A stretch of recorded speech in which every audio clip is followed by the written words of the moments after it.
What do you know? The podcast isn't dead. Hey guys. Oh man, it's been so long since I've done one of these and I love it and I miss it. But I'll be honest, I had a hard time figuring out like the thing I was talking about, Creator Business Labs. I love that topic of business, but I'm like, it's more than that.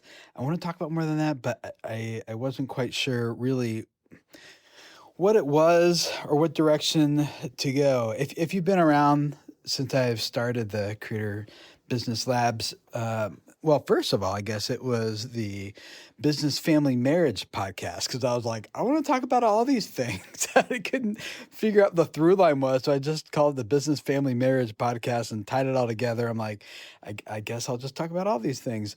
And then I was like, well, that's too confusing. That doesn't really make sense. And so I changed it to the Creator Business Labs. Like, let me just focus in. I mean, like, I make a living doing social media content for crying out loud. So I should know how to just make a clear value proposition and pitch it. I have learned though, it is way easier to help other people do it than it is to do it for yourself. I'm so thankful for the people who have been coaching me through this and helping me out with it. But yeah, so it turned to Creator Business Labs and my blog at timschmoyer.com. I told people about a year ago when I launched it, it's like, I don't really know what's going to happen here. I'm just going to write about whatever I'm thinking about, whatever is top of mind for me, whatever comes up for me, whatever I'm wrestling through, basically. Because I figured, like, all right, that's the best through line for this. It's just whatever I'm wrestling through.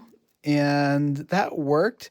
But I also said, if you guys remember, hey, I don't really know where this is going to go, but what I found works for me is kind of where all this whole online entrepreneurship journey started for me in the first place, which was back in 2005 on WordPress 1.5. I learned how FTP works and MySQL databases back when it was a very different world back then. You had to do everything manually. Had like a part-time engineering degree, but thankfully there was Google and I wasn't married and had a lot of free time. So I would Google these things, figured out how to set up a blog, and I just started writing about whatever I wanted, which was at that time about this girl I was dating, who's now my wife, and turned into a youth ministry blog, the most widely read blog on the internet, actually, at that time.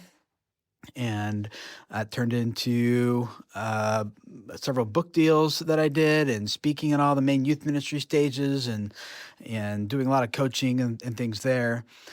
I won't go through my whole life history, but I know, like, okay, the way I kind of start figuring it was that ultimately turned into YouTube and, coaching now creators and coaching creator coaches even. So I just know, like, I think for me, I just got to start and like, I don't need to have it all figured out. So about a year ago, I was like, I have this itch to write about all these different topics. I'm interested in so many things, whether it be coaching or marriage or family or faith or business or asset management or even like some addiction recovery stuff and things like I have something in me about all those things. But I wasn't sure how to like tie it all together until 2 weeks ago, I suppose. I was at a conference called Vid Summit in Dallas, and one of the speakers was encouraging us to have a one word that describes our content. I'm very familiar with this process. Basically, what we talk about it is like you need to have a value proposition. Like, what's the through line that ties all of this together for you, that makes it all make sense? Like, this is the thing people are subscribing for, that they're following for. You got to articulate it clearly. And his idea of a one word I like because it just forces you to really make it simple and clear. So he used a couple examples. He was like, all right, like if you are Eric on YouTube, your one word is mischievous. If you're, who's the guy who just did the Penny series and the Ryan Trahan? There we go. If you're Ryan Trahan, your one word is quirky. He said, if you're Mr. Beast, your one word is spectacle. And for this guy, John, his name, he does a lot of YouTube creator interviews. He's like, his one word is masterclass. And I was sitting there thinking about like, what ties all these interests I have together? And it kind of just came to me really quickly, like just popped into mind, which I'll attribute to the Holy Spirit being like, okay, now finally I can reveal this to you or something.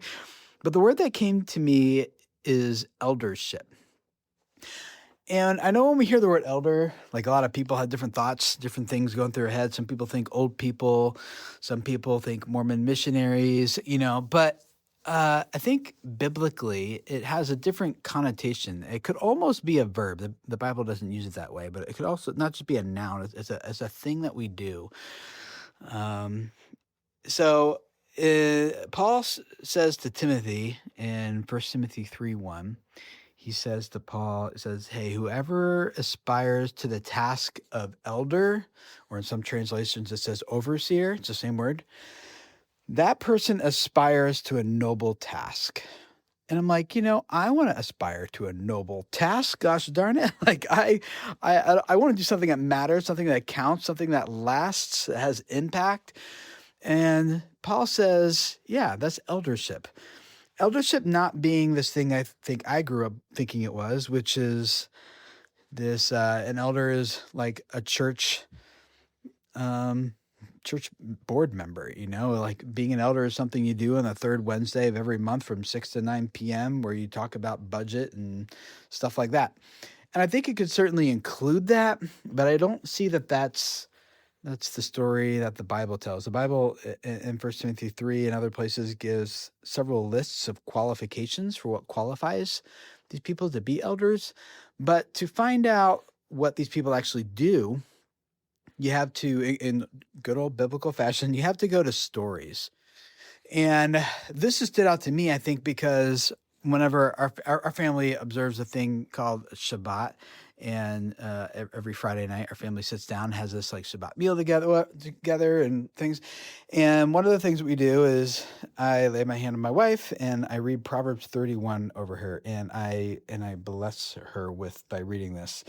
And one of the things it says in there about her husband, the Proverbs 31 husband, is that he sits at the city gates with the other elders of the city, or something. I kind of butchered but yeah, I should probably be more prepared for this. Maybe I'll pull it up while I talk. Proverbs 31. Here we go. It's verse 23. I remember. So verse 23. Yeah, her husband is known at the city gates. Like, this guy's got a reputation. He is known at the city gates where he sits among the elders of the land. And so, like, I get this idea as I read this from my wife, like, oh, that's the part about this chapter that's about me. He has this reputation. He's sitting at the city gates. And what is he doing there? Well, you go to other stories, maybe like Ruth chapter 4, and Boaz wants to marry Ruth, and he's not sure, like, if he can do this or not, because legally this other guy has kind of first dibs on her. And so he goes to the city gates and he pulls together 10 city elders who are apparently presiding over the city gates there. And they serve in this judicial sense where they are serving with wisdom and they understand the Torah, the law that Boaz was trying to uphold. They understand how this worked legally for land and property rights management. They understand the implications it has for all the parties involved. They serve as witnesses whose opinion of this will be trusted in a legal sense. So these are some like pretty wise sage dudes who are sitting there, and Boaz knows where to find them, and he goes to the gates and he pulls over this guy and he in front of these elders like, okay, let's figure this out. I don't know, like, I don't think my daughter is going to one day go to our church elders and ask for permission to like marry, some other person or whatever. It just, it'll just be weird. That's not how elders, at least as I have grown up understanding the word, they function today. So what I see, though, in Scripture is this idea of, because he says, like, hey, Paul tells Timothy, you want this task of eldership? It's a noble task to elder over your city. That's kind of how I turned it into a verb. Elder over your city. And what does that look like? Okay, number one, first you have to manage your own household well. Your children must treat you with proper respect. I don't think that means like they got to be a little drill sergeant. You got to be drill sergeant in your home. I just think that like your family is the training ground. How can you go and preside over whatever your metaphorical city gates are today if your children aren't listening or treating you with, you're not managing your own household well. Don't pretend to think like you have anything to offer to manage someone else's household well, right? So first you got to have it right in your home. The passage before that says like married to one wife. So you got to have like a good, healthy marriage. Like your home is your training ground. Being a father, being a husband is your training ground to then being a city elder.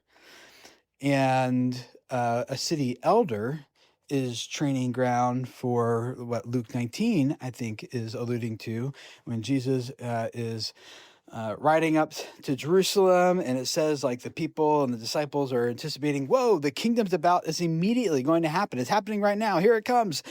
They're like, and Jesus stops and he tells this story of the parable of Matthew. We know it's the parable of the talents.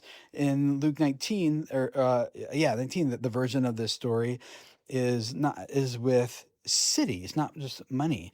And Jesus, the master, the king who returns and establishes the kingdom, says, hey, while I was away, you did not do well with what I entrusted to you. But the people who did, like, well done, good and faithful servant, you have been faithful with 2, put them in charge of 5. You were faithful with 5, put them in charge of 10 cities. Specifically, he calls out right when everyone's expecting him to reinaugurate the kingdom and all that. Like that's the story he tells. Like, hey, the master returns and he's going to be looking at how well, in my opinion, you eldered, how well you served with humility and with graciousness and with wisdom.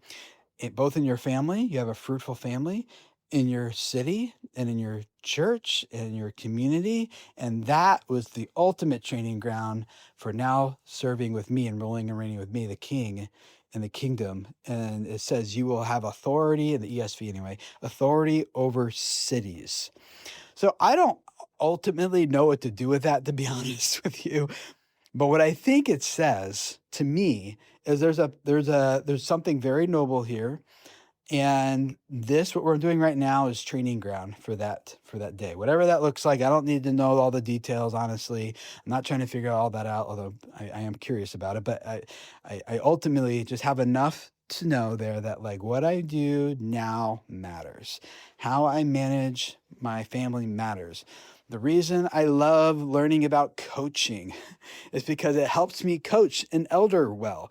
The reason I love asset management and business management and owning a property and having a family that some people would consider large, and the reason I love leadership skills, and the reason I love all this seemingly disconnected and random stuff, I think for me is now making sense of like, no, I just want to be an elder. I want to aspire towards this noble task, an elder in my city. So hopefully that makes sense where I kind of want to go with this podcast and my blog. I'm not sure all the specifics of the domains and all that kind of stuff yet, but I think I want to call this podcast Elder My City going forward. And I just want to journey out loud through this progression of like learning to father well in my home, if I can use that as a verb as well, and then to elder well in my city, and then ultimately to be a qualified and worthy servant in the kingdom one day. So yeah, that's what I want to do here. I know I'm a video guy. People know me as a YouTube person, and I love YouTube. But I'm just gonna be honest with you. Like, I tried shooting this as a video, this thing we're talking about right now, and I don't like how I came off. I'll just be honest. Since I'm maybe just making this personal anyway. One of the things back in that season of life when I was very active as a YouTube creator, one of the things that drove me in it that I really loved was the attention, was the performance, was the stage, was the show, if I can get all these different elements in a video just right, I can kind of coerce the audience to respond in a certain way that's favorable towards me and things, right? And I am so thankful that I think I have matured out of that. I know I'm not accusing anyone else of being that way on YouTube, by the way. That's just me and my growth and maturity. Hopefully, now looking back, I can see that a lot of what I was doing is rooted in wanting to feel valuable and needed and special. And I don't think that's in me anymore. I've been doing therapy for about 5 years now, and I think I've grown and matured past a lot of that, and those things are I'm in a healthier place. So when I tried shooting this video, I just felt like I snapped right back to that, and I don't like that feeling anymore of being on camera. Hey guys, I gotta make it all succinct, and I've gotta amp up my personality a little bit more, and I've gotta like make sure I don't repeat anything, and I gotta have a perfect opening hook and all that stuff. And I don't know, guys. Maybe I'll get there again. And I do enjoy video, but I think I've got to do it as a conversation with someone in order to keep it real and authentic. However, what I can do, I think authentically, is kind of what I'm doing now. And that is just pulling out my phone. I'm just pacing my office right now with my phone. Just no special. I have all the mics. I have all the camera. I have all the equipments and the lighting and everything. But for one, for it to be sustainable, and two, for it to feel like it's authentic and communicates what I'm feeling and thinking, I think I'm just going to do audio first, straight into my phone, pacing around my office, make it feel like I'm kind of having a speakerphone conversation with a friend or something. So I think that's how we're going to roll going forward. Just some quick kind of audio thoughts from me here, time to time for the podcast. I'll also be writing a blog post for each of these. I like the process of writing because it forces me to wrestle with these thoughts and ideas and articulate them well and succinctly. Sometimes when I do these audio podcasts, I think I'm just verbally processing out loud. Now, this one I don't think I am because I've been thinking through this for a long time. But I know sometimes I can just kind of get in the rambly verbal processing mode, and I don't want to do that. But writing forces me to be succinct. So what I might do, if you don't mind, is I might kind of verbally process with you here on the episode, and then I'm going to take those thoughts, and now that I've kind of gotten them out and articulated them by talking and thinking through them out loud with you, then I'll go to my computer and really force myself to think through this and articulate it. So I think each of these blog posts or podcast episodes, wherever you're listening or reading, I suppose, they're going to go together. I'll have a blog post and a podcast. That's probably, the podcast is going to be the in-depth raw thoughts, and the blog post is going to be the filtered, processed, okay, here's what I think about this. So as always, though, I am really looking forward to feedback. Like, this is a journey for me, not only in my own content creation journey, but also from fatherhood to eldership to kingdom, like all that stuff. But also in just, wrestling through these thoughts of how do I grow and mature? How do I acquire new skills? How do I become a better leader for the kingdom one day and exercise that in my home and in my city? So looking forward to hearing reactions, thoughts, ideas, pushback, challenges, please. Like I don't feel threatened by that at all. That's actually, I love it because that's where I grow. It's what forces me to have to think and articulate through these ideas. And like, oh, you know what? You're right. I haven't considered that perspective. Or you're right. I missed that angle. Or no, you're wrong. You've just actually helped me affirm even deeper that I believe this is true or whatever the case might be. Right. So thank you for being a part of this. I love your feedback as comments or emails or DMs or text messages or however you want to send them to me. And just thank you for being a part of this journey. I realize for some of you, this is not at all what you subscribed for and signed up for. And that's okay. I think you're free to unsubscribe. Again, my goal here isn't to grow a big audience or following here. I would pick a different niche or topic if that was the case. My goal here is just to wrestle and to grow with anyone else who wants to come along for the ride. So thanks for being a part of it. And I'm looking forward to seeing